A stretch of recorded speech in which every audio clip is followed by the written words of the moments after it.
اس نے جیسے ہی jeep start کی، شوالا کی توجہ اس کی جانب مبذول ہو گئی۔ اس نے پر پھڑپھڑائے اور ایک لہجے میں اسے آن کر دبوچ لیا۔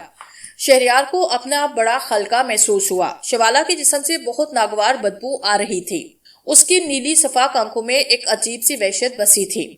شہریار نے اپنی آنکھیں بند کی۔ جلد ہی اسے احساس ہوا کہ اس کے قدم زمین پر لگ چکے تھے۔ اس نے آنکھیں کھولی تو وہ وائلٹ عرف شوالا کی رہائشگاہ کے سامنے کھڑے تھے۔ شوالا اسے گھسیٹتے ہوئے رہائشگاہ کے اندر چلی گئی۔ وہ غصے سے پھنکا رہی تھی۔ شہریار نے اپنے ہاتھ جمع کیے اور کہا، میں تو تمہاری محبت آزما رہا تھا۔ میں تمہارا بادشاہ بننے کے لیے تیار ہوں۔ تمہارے ساتھ مل کر اس زمین پر خون کی ایک نئی ہولی کھیلوں گا کہ لوگ ماضی کی خون ریزیاں بھول جائیں گے۔ لوگ ہلاکو خان، چنگیز خان، ہٹلر اور نیپولین کو بھول کر صرف اور صرف تمہیں اور مجھے یاد رکھیں گے۔ تم اور میں امر ہو جائیں گے، مگر میں تمہارے ساتھ شب عروسی انسانی حالت میں منانا چاہتا ہوں۔